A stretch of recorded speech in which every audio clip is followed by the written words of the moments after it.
Tous,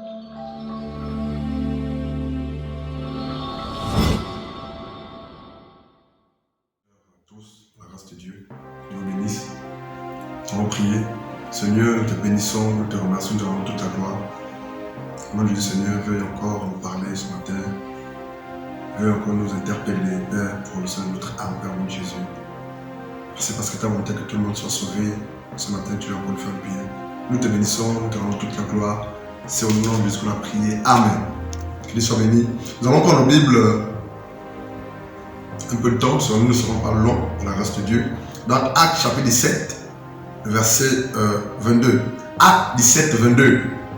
Paul debout au milieu de l'aréopage dit: Hommes athéniens, je vous trouve à tous égards extrêmement religieux, car en parcourant votre ville et en considérant les objets de votre dévotion, j'ai même découvert un autel avec cette inscription à un Dieu inconnu. Ce que vous révérez sans le connaître, c'est ce que je vous annonce.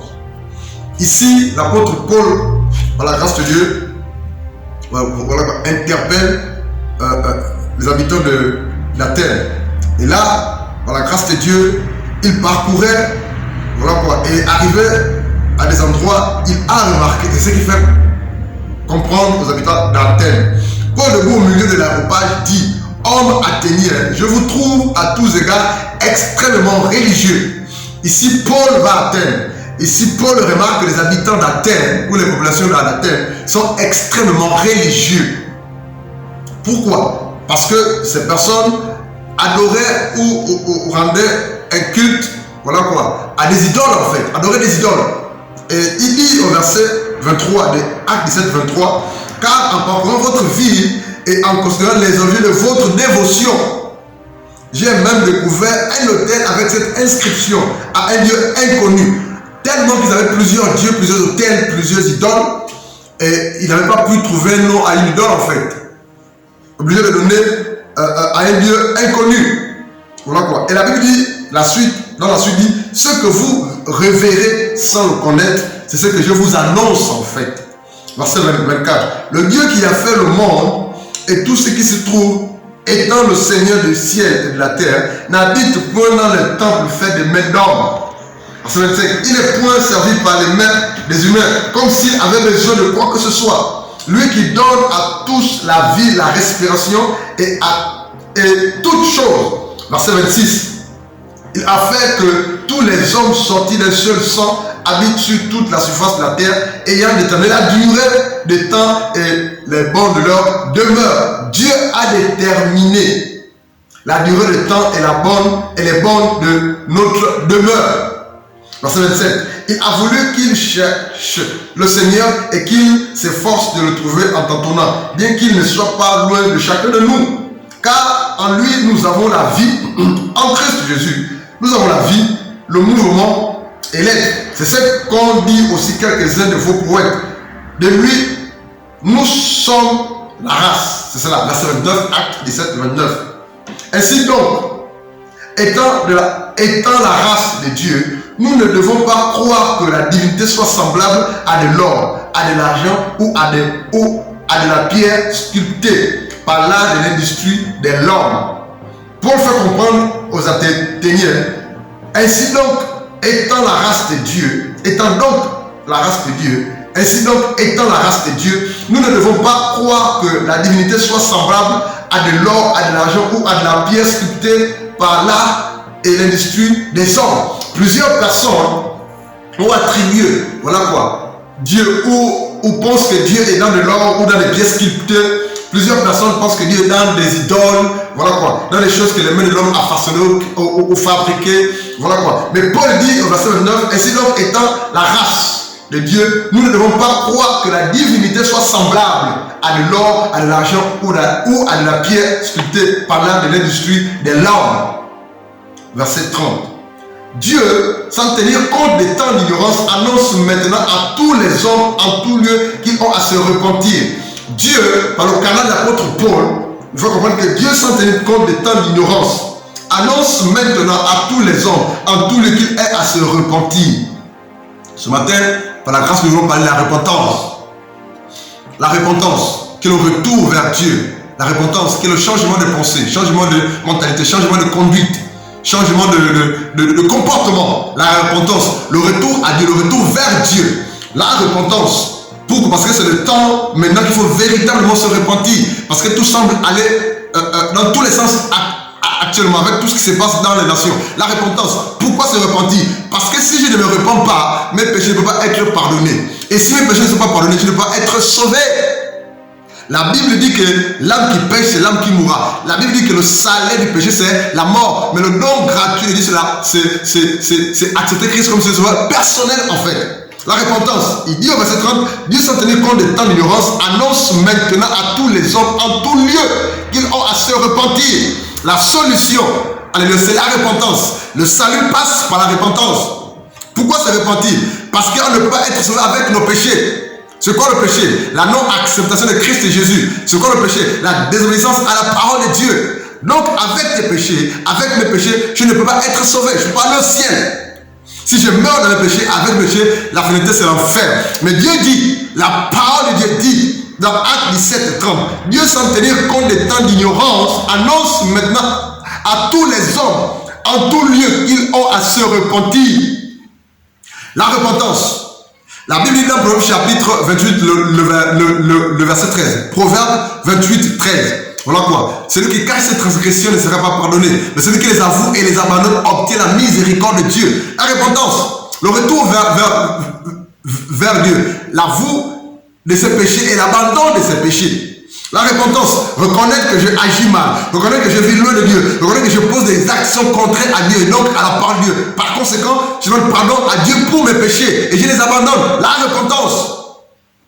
Changer de voie, changer d'attitude, changer de mentalité au nom de Jésus et par la puissance du Saint-Esprit de Dieu. Revenir à Dieu, reconnaître son tort, reconnaître ses péchés. La repentance, si tu ne te réponds pas, si je ne me réponds pas, mon frère, ma soeur, si tu meurs, tu iras en enfer. Qu'il soit pauvre, riche ou jaune, tu iras en enfer. La repentance, si tu meurs actuellement sans Christ, je donne ta vie comme Seigneur sur la personne, tu iras en enfer. Quels que soient tes biens, quelles que soient tes richesses, quel que soit tout ce que tu as ou tout ce que tu n'as pas. Mais si tu meurs sans Christ, tu es mort pour l'enfer. La repentance, qui est la clé du salut. La repentance, qui est la clé, alléluia, du pardon de nos péchés. La repentance, la Bible dit, Dieu sans tenir compte des temps d'ignorance annonce maintenant à tous les hommes en tout lieu qu'il est à se repentir. Pourquoi? Parce qu'il a fixé un jour où il jugera le monde selon la justice par l'homme qu'il a désigné, ce dont il a donné à tous une preuve certaine en le ressuscitant des morts. Cette personne est qui? Cette personne n'est que Jésus-Christ de Nazareth. La Bible dit par la grâce de Dieu dans les évangiles qu'il est mort le premier jour, le deuxième jour, le troisième jour, Jésus-Christ est ressuscité, le tombeau est vide. Ça prouve que si par la grâce de Dieu, nous repentons, nous confions à Christ, nous demandons pardon à Christ Jésus pour nos péchés, c'est Jésus-Christ est juste et fidèle de nous pardonner, de nous laver de toute iniquité. La repentance.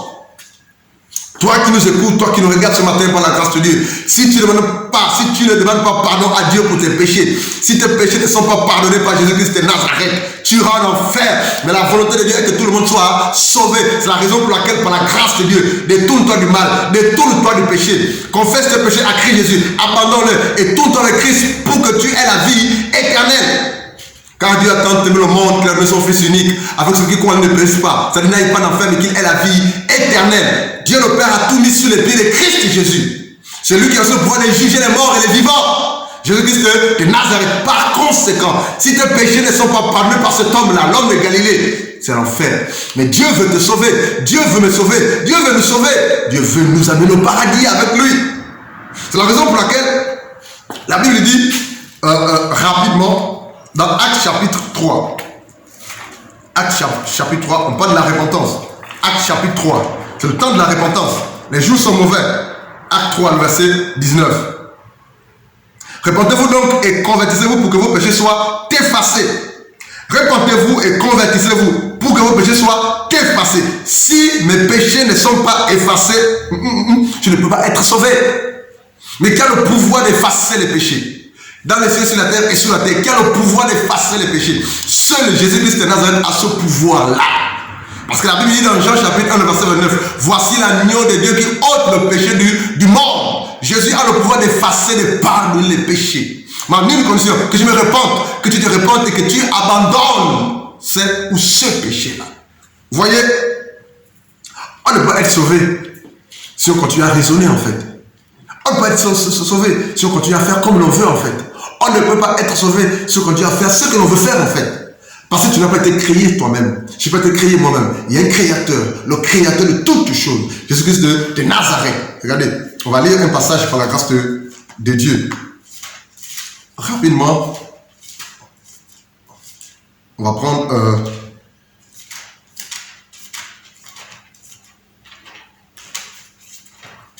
merci Saint-Esprit. Matthieu chapitre 3.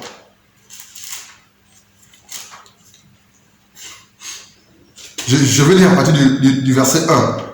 Matthieu chapitre 3, à partir du verset 1. En ce temps-là, parut Jean-Baptiste, prêchant dans le désert de Judée. Il disait, répentez-vous car le royaume de Dieu est proche. Jean est celui qui avait été annoncé par Isaïe le prophète lorsqu'il dit, c'est ici la voix de celui qui crie dans le désert. Préparez le chemin du Seigneur. Aplanissez ses sentiers. Verset 4. Matthieu 3, 4. Jean avait un vêtement de poil de chameau et une ceinture de cuir. Autour des reins, il se nourrissait de sauterelles et de miel sauvage. Verset 5. Les habitants de Jérusalem, de toute la Judée et de tout le pays des environs du Jourdain se rendaient auprès de lui. Et confessant leurs péchés, ils se faisaient baptiser par lui dans les eaux du Jourdain. Mais voyant venir à son baptême beaucoup de pharisiens et de sadducéens, il leur dit, race de vipères, qui vous a pris à fuir la colère à venir. Produisez donc le fruit digne de la repentance. Alléluia. Dieu veut que par la grâce de Dieu, l'on produise des fruits dignes de la repentance. Allons-y. Actes chapitre 26. On va lire rapidement. Actes chapitre 26. Merci Saint-Esprit. Je vais lire. Actes chapitre 26.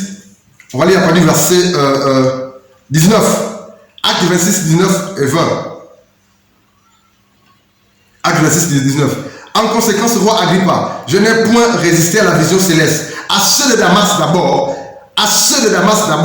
puis à Jérusalem, dans toute la Judée et chez les païens, j'ai prêché la repentance et la conversion à Dieu avec la pratique de la repentance. Paul dit au roi Agrippa, lorsque le roi l'a appelé pour l'écouter par rapport à sa défense, voilà, parce qu'il avait été arrêté, emprisonné à cause de l'évangile, la Bible dit dans Actes 26, 19, en conséquence, roi Agrippa, je n'ai point résisté à la vision céleste.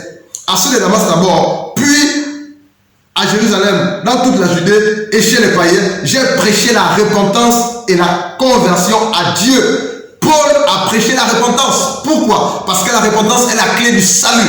La vie éternelle passe par la repentance. La repentance. Faire volte-face, faire demi-tour, changer de direction, changer de voie, changer de vie, changer de comportement, changer d'attitude, changer de pensée, de raisonnement. Penser selon le royaume, penser selon la parole de Dieu, penser Christ et Jésus pour la vie, pour l'éternité, pour ton salut. La repentance. Il est temps, par la grâce de Dieu, avec tout ce qui se passe dans les nations, que toi qui nous écoutes, toi qui nous regardes, alléluia, par la grâce de Dieu, tu règles ce qui a réglé avant qu'il ne soit trop tard. Réglons ce qui a réglé avant qu'il ne soit trop tard, parce que notre vie ne nous appartient pas. On ne connaît ni le jour ni l'heure. Le retour de Christ Jésus. Mais il revient bientôt. Il revient bientôt. Jésus-Christ revient bientôt. Et toutes ces personnes qui n'ont pas fait la paix avec Dieu par le canal de Christ Jésus n'hériteront pas le royaume des cieux. Seront jetés en enfer dans le lac de feu par après. Mais Dieu veut que toi et moi soient sauvés. Dieu veut qu'on passe l'éternité avec lui au ciel, au paradis pour toujours. Par conséquent, Dieu veut qu'on se repente. Je vais terminer avec Jean 14. Jean chapitre 14. Jean chapitre 14. Que votre cœur ne se trouble point.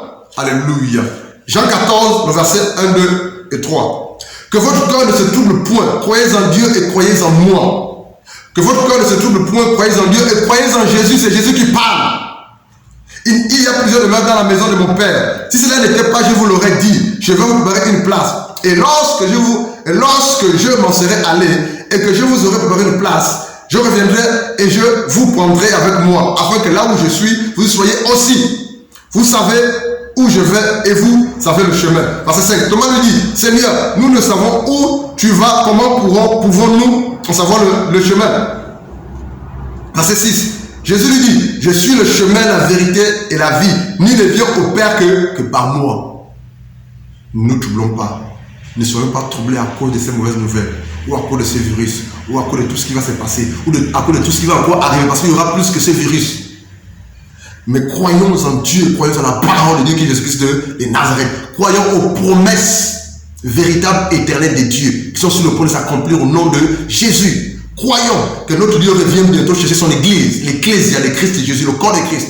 Croyons, continuons à persévérons, obéissons à Dieu, cherchons la face de Dieu, haïssons le mal, haïssons le péché, encourageons, parlons de Christ, prions, cherchons la face de Dieu, gagnons, continuons à gagner les âmes pour le Seigneur, alléluia, interpellons par la grâce de Dieu. Notre Dieu revient bientôt, notre Dieu revient bientôt, la Bible dit nous serons avec lui pour toujours et pour l'éternité. Que Dieu vous bénisse.